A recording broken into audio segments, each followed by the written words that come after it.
Good morning everyone.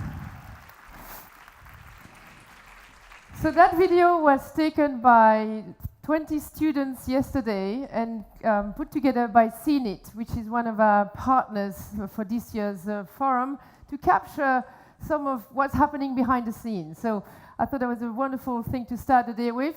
I gave you 2 days yesterday, dare to be prompt. Thank you for being here again this morning, and dare to share. And we had so much sharing yesterday, so much so that we've been trending on Twitter. If you check on Storyfy, we have captured all the social media activities and weave those into stories. So have a look there. If you missed any session, you want to know what happened, Storyfy has been captured by a group of writers and students. So this morning, we're going to start by playback by the CEO Champion workshop, which happened yesterday. And the question the CEO were given is, let's dare to imagine what the workplace of the future, an inclusive and diverse workplace of the future looks like. To lead that conversation, we have Nina Gardner, who is Strategy International Sustainability Advisor, the founder of Strategy International Sustainability Advisor, and also Professor of Corporate Sustainability at Johns Hopkins. Please join me in welcoming Nina and her panel. Thank you.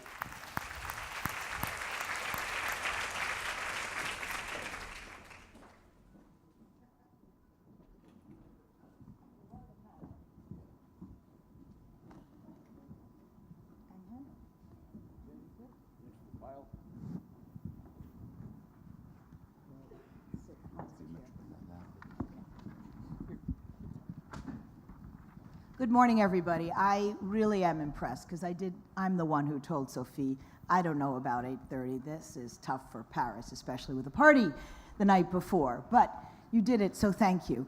And I'm glad, and I hope you won't feel that you got up for nothing, because actually this is an extraordinary panel.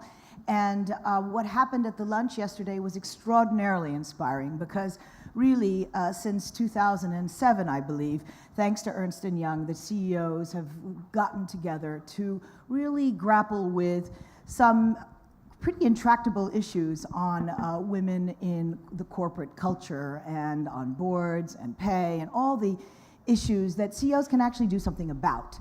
And so I have to say it's the first time that I had watched that in action. It was really moving. So, but before we get into the nitty-gritty of the readout of that, we're going to take a macro view of the situation of women on boards, women in general, actually, in terms of where it's the pulse of the gender inequality globally. And who can do that but, of course, the OECD. And if you haven't seen this incredible book, of course it's the OECD. I'm going to do a shameless PR for you, because this is an extraordinary volume. Pursuit of Gender Equality, an uphill battle. It's that second part that's a little bit upsetting. The other, okay? So, before we get into the corporate world, we really need to understand what's going on in every country and the policies that every country needs to put in to push the dial. And I can't think of anybody better to do this than the Secretary General himself of the OECD, Angel Gurria. Thank you very much, Nina. Well, violence against women came up surprisingly as a big issue in our report, because it had been an issue mostly in emerging and developing countries, and it came out as a big issue in OECD countries. Very big surprise for us. Almost a third, one out of 3, was suffering some kind. That was quite amazing, because we had some others, women being paid less than men, the pay gap, that was more of a classic.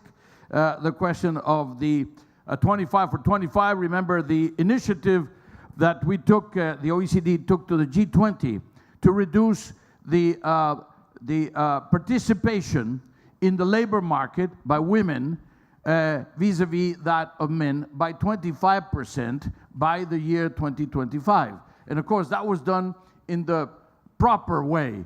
Gabriela Ramos, who you heard yesterday, was a G20 Sherpa, she got the Lady American Sherpa and the Australian American, the Australian Sherpa was a lady, and then the Turkish Sherpa was a lady, and the 4 ladies told the Japanese Sherpa, who is a man, say, Mr. Nagamine, tomorrow you are going to present this wonderful initiative. And of course, the 25 for 25, he presented it. The 4 ladies immediately raised their arm.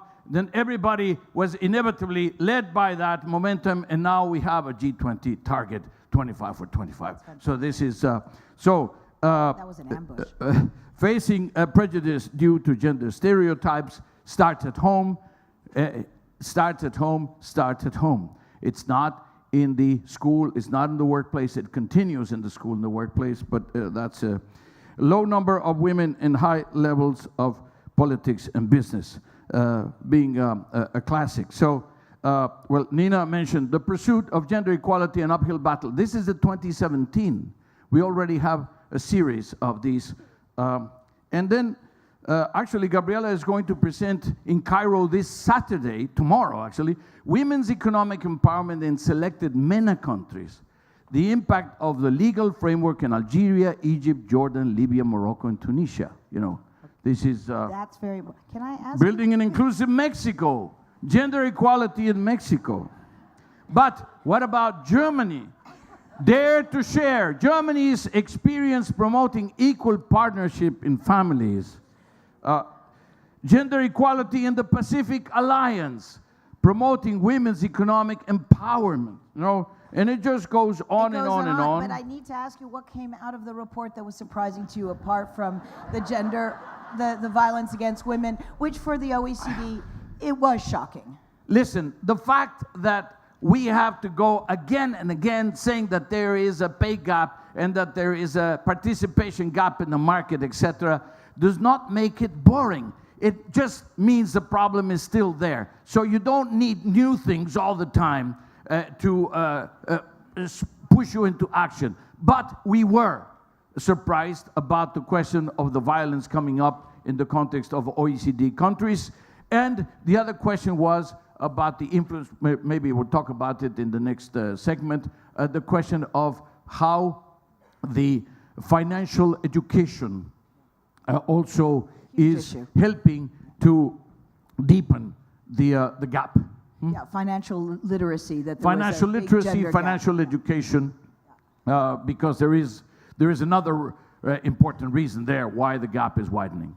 Well, it also can be linked to domestic violence, because you may stay in marriages because you feel economically worried if you decide to get out, and you have no wherewithal, and you also have no idea to manage your money. So the OECD, that is a huge new sort of issue, and thank you on that.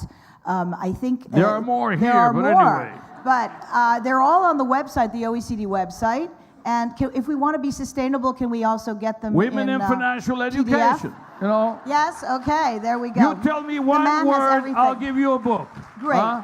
This is the man with the book, and this is the beauty of the OECD. They are the people with the data. So if you want to talk knowing your facts, you have to go to the OECD. There is a book for everything, as you can see.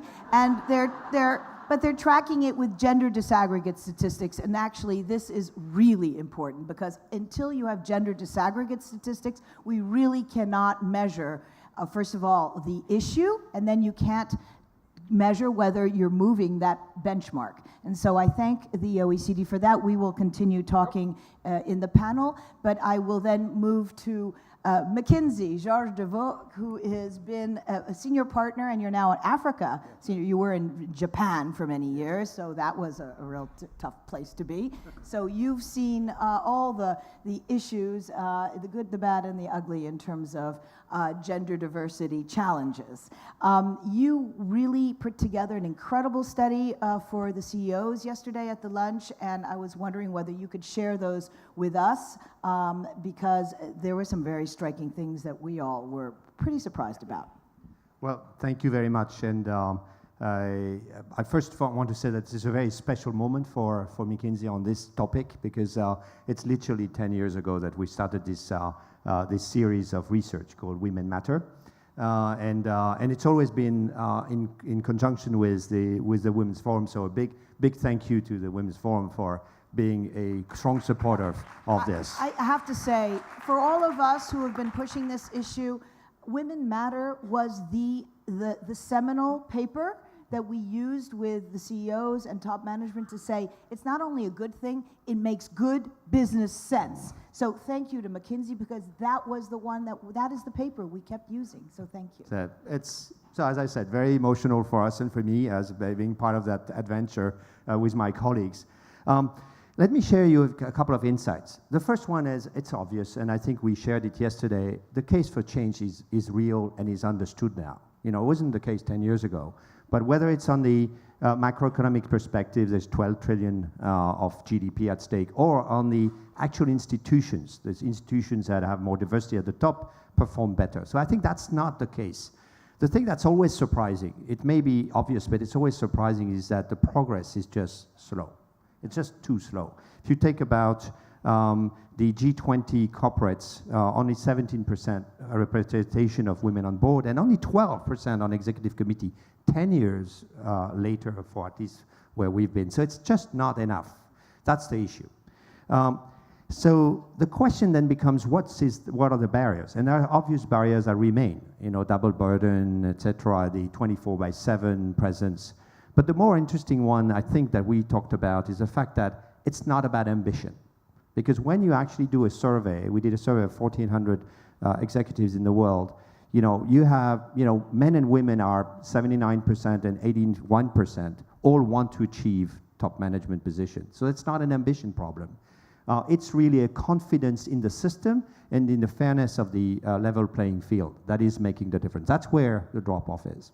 So that's one first part. So the question becomes, what do we need to do to accelerate? One of the first one is engaging men. And sorry for all the men, us men in the room, but it's us.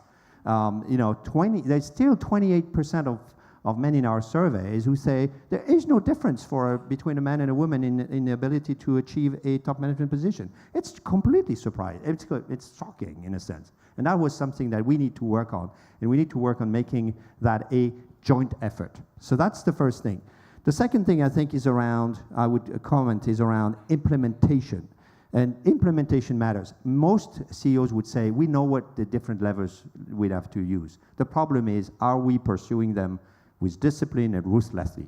And that, I think, is one of the big elements where we can make a difference.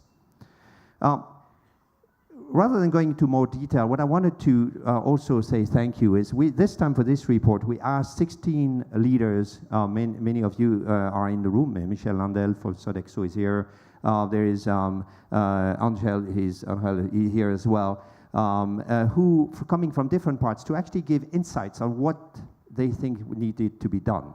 And it makes, I think, this whole beyond facts and research, it makes it very real, with people who have the experience and the willingness and the record to make a difference. So I would encourage you to read those quotes. Those are very important quotes. But one thing we did ask them to do is to say, what in your view would define the inclusive company or institution in the future? And we synthesized this, and it comes up with 10 arguments. I'm going to go very quickly in them, but there's 10 elements that people would say that would be the institution of the future. And I hope this will, they had to be unorthodox, which I found very important, i.e., you know, you have to constantly challenge the status quo, otherwise things don't change. It has to be polymorphic, that means any different leadership style is valued. It has to be empowered. It's quite obvious in these days, but not obvious in all companies, I would say. It has to be multifaceted. It has to mirror the society in which we live in every region.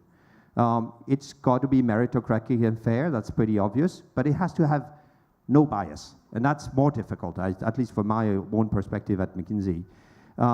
It has to be caring and safe, as you said, Rahal. It's really something that's absolutely essential. Respectful, where we consider everyone as peers. Balanced, but balance means not just about having free time. It's about, you know, decoupling performance and impact from actually time commitments.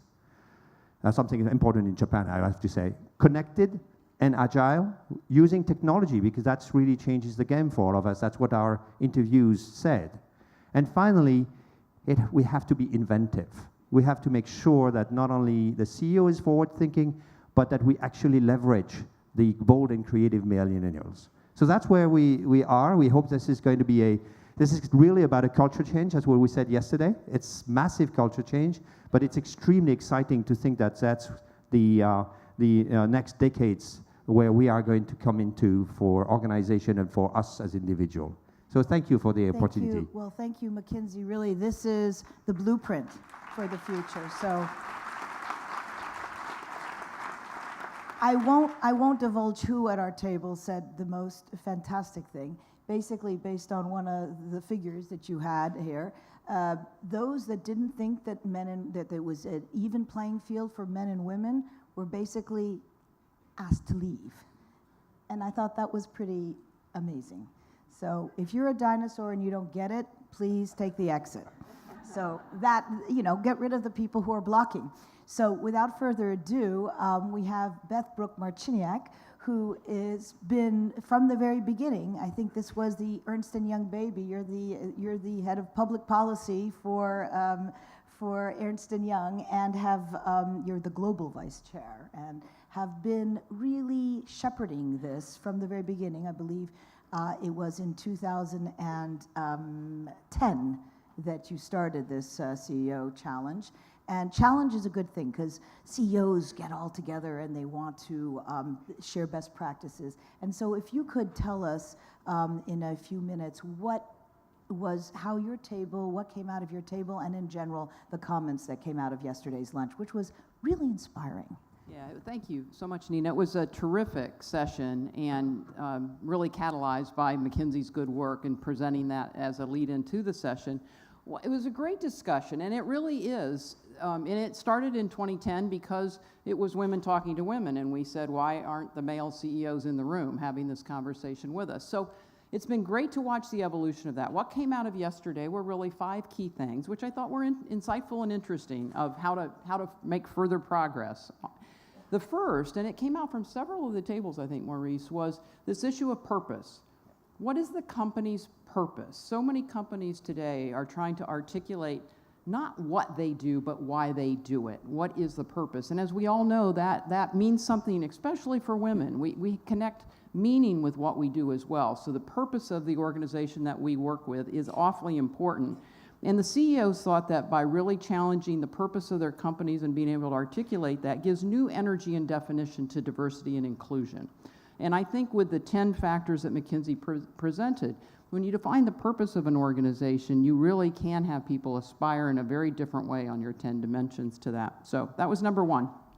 The second thing was that we need to change the way we value in performance reviews, change what we value in performance reviews, so that it's not just all about the KPIs around profits and quantitative measures, but also what are those qualitative measures in a performance review. I know at EY we do this, as well as defining our purpose about building a better working world, which has been aspirational to our employees. But we also have 6 key metrics. 3 of them are quantitative, but 3 of them are qualitative. And one of them has a lot to do with inclusion. How are you leading teams? Are you leading diverse and inclusive teams? And are you doing it as an inclusive leader? And it's really had a dramatic implication. So change what we value in performance reviews. The third thing is transparency. It is publish and rank companies on how we're doing on gender inclusion. They might not like that, but that they may not like it. But as we all know, you just, unless you rank it, companies are competitive and they won't want to be down on the list of. I think we've seen that with the World Economic Forum and in their gender gap report. Countries don't like to be at the bottom of that list. The PISA doesn't like it either, all the PISA countries. So yeah. Ranking is a good thing. Yep. So fourth thing is to build and communicate your company's business case for gender equality from senior leadership all the way down. Now, those of us in the audience would say, oh, give me a break. Have we not communicated our business case enough yet? But the discussion around this was interesting.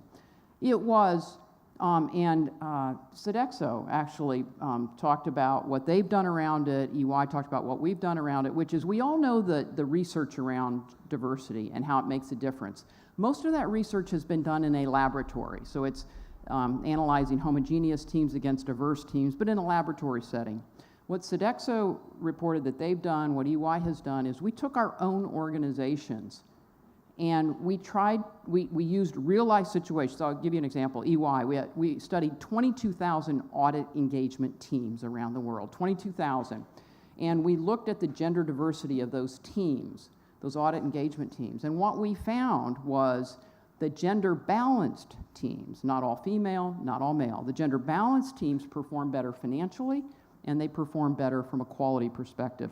Sodexo had the same results. To my knowledge, not many companies have done that analysis on themselves. For us, it was important because our men don't believe the research others do. They only believe it if we do it on ourselves. So it was actually really important. So the CEO thought that would be a good thing to do. Finally, the fifth thing was to challenge our supply chains, to challenge our purchasing. So in our supply chains, are we paying attention to who we procure from? And are we doing enough to procure from gender-owned companies and businesses? And making a commitment to challenge our supply chains. Because just to give an example, if you think about your own organization, we all employ a lot of lawyers. And if we were to challenge the law firms that we work with to support us, to have diverse teams, diverse legal teams, we could change the legal profession overnight. So, just an example. Thank you, Beth. That is fantastic. And we are really, thank you for everything you have done in getting the CEO Champions thing off the ground. And of course, who is the father of all of this is Maurice Lévy is the chairman of the Supervisory Board of Publicis. If you don't know him, he has been here. He's been with us. He was so engaged at our table. Do you have anything to add to what was an extraordinary discussion yesterday? Yes, we had a wonderful discussion yesterday, and before getting to that discussion, I would like to acknowledge a new fact that I was not aware of, that Angel is becoming not only feminist, but a publisher. And that's great. It's a great news. But what he does show, and this has been also demonstrated by the remarkable study of and research of McKinsey, is that the problem is there since many, many years, and unfortunately, when you look at the progress, it may last for still many years before we get to a resolution. And that is probably one of the reasons why we at Publicis, we have decided to support heavily the Women's Forum, because I believe that this is the kind of forum where the issue is brought, discussed, and put on the table. And this has been yesterday demonstrated with that very interesting, vivid, and lively conversation that we had. It was passionate and extremely interesting. I think that Beth has covered most of the issues. What I would like to say is just two small things regarding the discussion of yesterday. The first thing is that we have a cultural problem. And that cultural problem, as Angel has said, starts at home. And education is something which starts at the early age and must continue everywhere. And in our corporation, the cultural problem has to be tackled as one of the topics that top management should handle. That's clear. We will not change the thing if we don't change the culture of the companies. The second is that we have to put in place a fairly simple program of fairness. Fairness in the inclusion, how do we include the people, how we make sure that diversity is respected, how we make sure that we give chances, equal chances to all the people from wherever they are coming.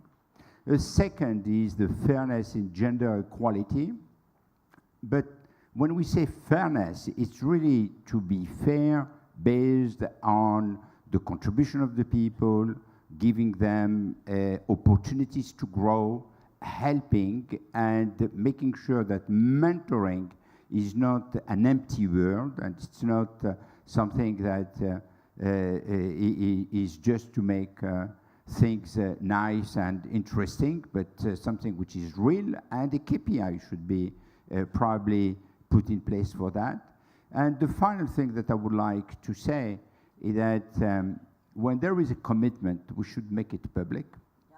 We should declare what are our objectives. We should put clear objective of numbers and report publicly, transparently, and show the progress, because it doesn't matter if we are only at 18% or at 26%. What is important is to show that from 18 we moved to 22, from 28 we moved to 33, and then to 38, etc. And we have to show the progress, because this is the only way to convince the people that we are serious about this. And last but not least, we should not forget that all the corporations are part of a city, part of a society, and we have to deliver to the society what the society is expecting from us. Thank you. Thank and that was very inspirational. I would add one thing from if you really want to get very serious, because I think our table was quite out there, that bonuses should be linked to actually reaching targets. And I'm sorry to say that money talks more than a lot of other things. So that's the next step. If the CEOs in the room and others are here, I think that's the way to go. We have 30 seconds, Angel, if you can, on one of your topics that you wanted to discuss in the OECD, in this wonderful new pamphlet. And I'll give everyone literally one last quick word, because then I want to introduce Clara and Michel Sandel. It's a book, it's not a pamphlet. It's not. It's not. I have the executive summary, well, you though. know, yeah, the executive summary is for very busy people. 21 out of 37 of the countries that participated in the analysis said that violence against women is one of the 3 most urgent issues for promoting gender equality, more than any other area. Wow. Domestic violence legislation is found to be inadequate in 77 out of 100 countries covered by our CG, which is the Social Institutions and Gender Index, which is another aspect in how we cover this.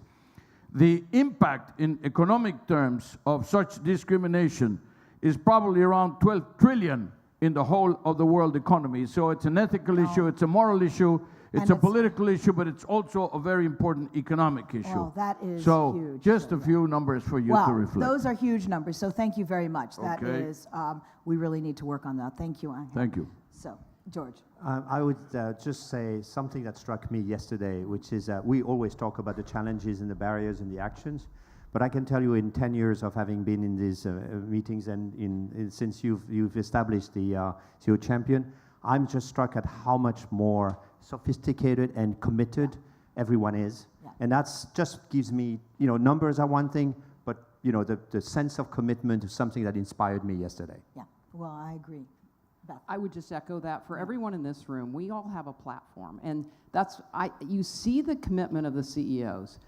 I think they are there, their hearts are there. They often don't know what to do. Yeah. And so hearing from us and with the platforms that you have within your own organization is so critically important, and I would just encourage us all to use it. Thank you. We should not make gender equality or inclusion of diversity only a one-year discussion at a forum. No.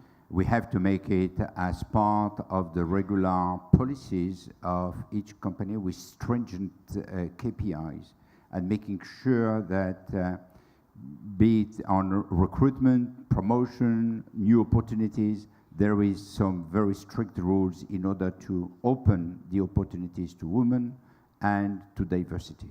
Thank you.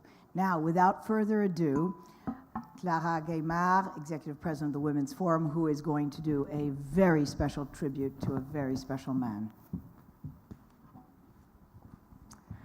Dear Michel, to prepare this moment, I have been given a speech of 4 pages to praise your career, and it looks like a retirement speech, and you are not retiring. We can't believe that. I know you hate that. So I will say only 2 words, which I think everyone in this room will share with me. It is thank you.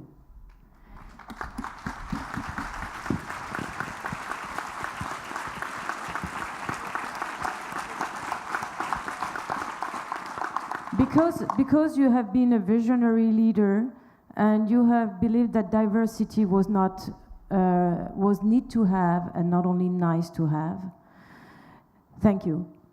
Because you have understood that it was not only a moral issue, an ethical issue, or a political issue, but it was a business issue. Thank you. Because you have proved it by surveys and analysis. Thank you.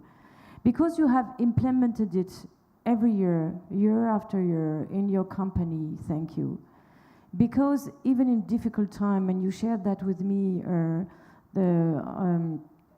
yesterday, even in difficult time, you have never cut the diversity team because you thought that was something that was very important.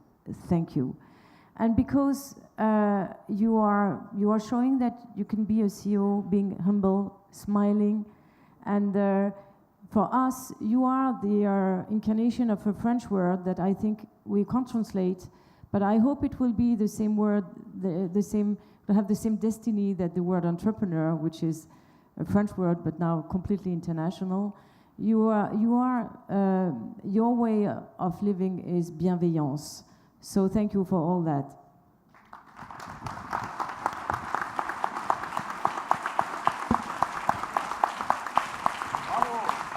Thank you.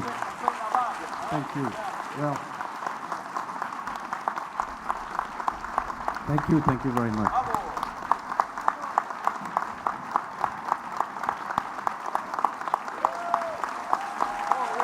Thank you so much. Thank you so much. Thank you so much. Thank you. Thank you. Good morning, ladies and gentlemen. Thank you, Clara. It's I'm very touched and it's a bit overwhelming. And I have worked and spoken many times in front of a women crowd, and it's always very humbling, right? And you as women have probably experienced that many times in front of men crowd, right? So you feel how you know how I feel now, right? Okay. Very. And we at Sodexo we actually have really focused on this subject, but I would like to recognize the fact that unless I had met Roni Annan, who is here, and who joined the company 15 years ago, I don't think we will be where we are today. She's really been an inspiration for our company, for me, and for the people of Sodexo. So we owe her a lot. And thank you, Roni, for what you've done and what you do, not only for Sodexo, but for the condition of women in the world. So why are we in this journey? Simply because Sodexo is a people business. And we are in a business of women and men serving other men and women, right? And service relationship is a human relationship, right? So if we want to understand our customer base, we must simply, be the fair representation of the world we live in. So, of course, it's the right thing to do, to work to build a more balanced and a more inclusive world, but it's also the smart thing to do for business, to be more innovative, to be more creative, to retain and attract talents. And I know I don't have to convince you. You are absolutely understanding of the business case, which has been developed many times and proven by many studies. And we've done it at Sodexo as well, and I encourage you to do it because it's the way to really convince your men population, right? Because men are driven by performance, right? So diversity and inclusion is progress and performance. But it's been said, you know, we're not going fast enough. It's not good enough. And you know, my conviction, and it might be a little bit simplistic, but my conviction is that we live in a man's world, right? A world which has been shaped and organized by men and for them. So we are all facing an incredible societal change and a cultural change. It will take time, of course, and a lot of energy. On top of this, every day we are reminded how fragmented some part of the worlds are becoming, where our difference should be a source of strength, they are unfortunately a source of division. So, you know, as human beings, we cannot let that happen. We all have, personally and collectively, a very important role to play. And this is why organizations such as the Women's Forum have an important voice. I think it's an incredible platform, right? To debate, to share, to learn, and to leverage the collective intelligence of all the stakeholders. And so many people are participating to this effort. And in 10 years, I have participated for the last 10 years. As a company, it has been an incredible, inspiring forum. We have learned a lot as an organization. It has helped us progress. And personally, I have also learned a lot. You know, many actions have been described on how we can get and change the things, you know. I just want to remind every one of us a few which are absolutely essential. You know, it's the, first of all, the commitment of the CEO. Also, to set that as a strategic priority for the company and invest in this. This is an investment, this is resources that we need to dedicate to this change. Also, the very importance of challenging oneself as an individual. We don't know what we don't know, right? And we have to educate ourselves to what those differences are. And we have to do this with humility, because it takes humility in order to create a very inclusive companies. And why are we want to create inclusive companies? Because we have to work and build organizations which are welcoming, both for women and men, because women and men have different cycle of careers. And we have to respect that. We also have to organize our companies through HR processes which are different and which are making our companies more inclusive. And it's been said, we have to establish ambitious targets for gender diversity and link them with incentives. We need to monitor them, we need to publish them, like we do for any other business objectives. We are all in the business world, that's what we do. We should do the same.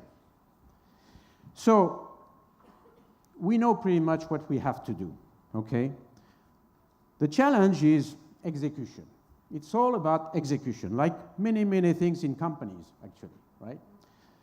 You know, when we talk about strategy, it's 10%, execution is 90%. Here, it's exactly the same thing, right? So this is a cultural transformation. It's immense. The work is immense. So it takes a lot of courage. It takes a lot of determination. It takes focus and rigor. It is so easy to slip back if you take your eye off the ball. It is so easy, right? And it also takes time to convince those, both men and women, who don't understand why it is not a strategic, it is a strategic priority. Because it's been said again, all habits and biases are extremely hard to break. And it is difficult because it's not only an intellectual thing, it is emotional, it is cultural, it is personal, it is a fundamental cultural shift. So my conviction is that if you want to be a champion of change, it can only happen if it stems from an authentic personal belief and conviction. You know, I am a husband, I am also a father, I'm a grandfather, and I am also a business leader. I cannot change who I am, but I can use my personal conviction to foster a strong commitment towards the advancement of women in society. And in the end, you know, I want my granddaughters to grow up full of confidence, full of conviction that they can accomplish anything they want without facing barriers and bias. And as I think about my granddaughter's future, you know, I was reflecting on my own experience. And almost 30 years ago, I found myself in a dilemma. Because Sodexo had offered me a great opportunity in the US.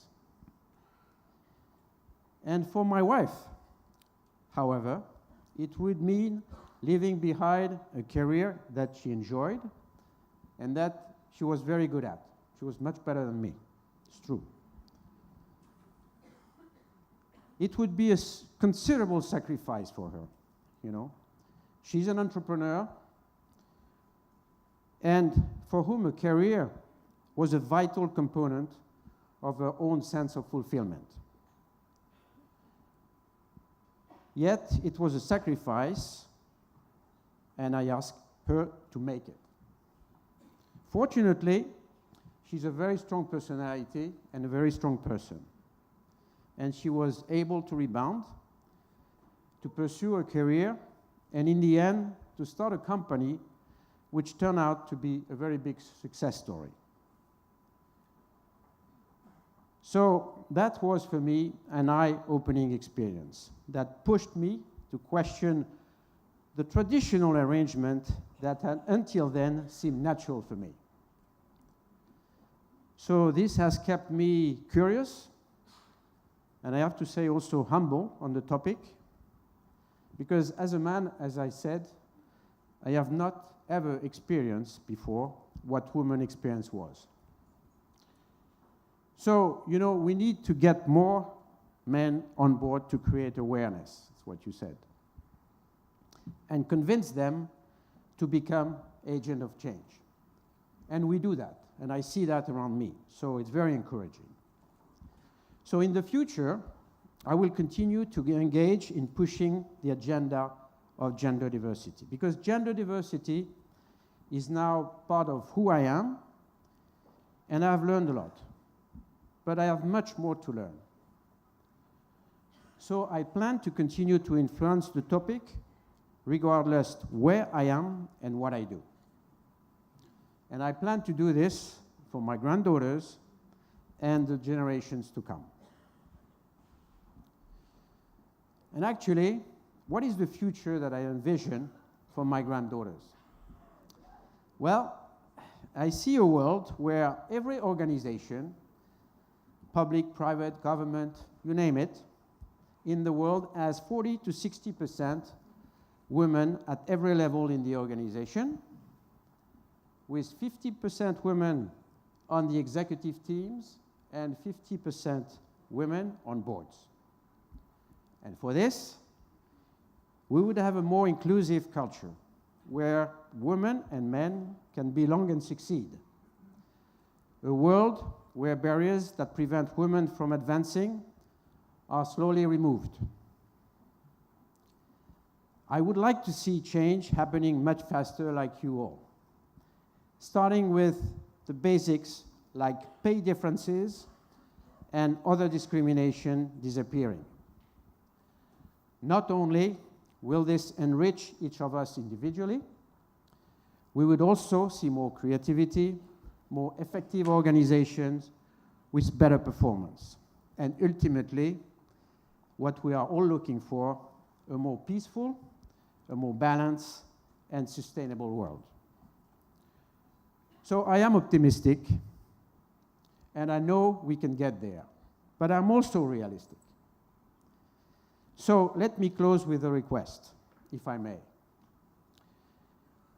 And I would like to ask each of us to be bold and to be audacious and remain extremely focused and persistent despite external events. We are all engaged in a massive societal change, right? And in the end, it's a fight. So we must keep pushing our organizations. We must refuse to accept what is not acceptable. We can compromise on the subject. And, you know, as the anthropologist Margaret Mead said, never doubt that a small group of thoughtful, committed people can change the world. Indeed, it's the only thing that ever has. Thank you very much.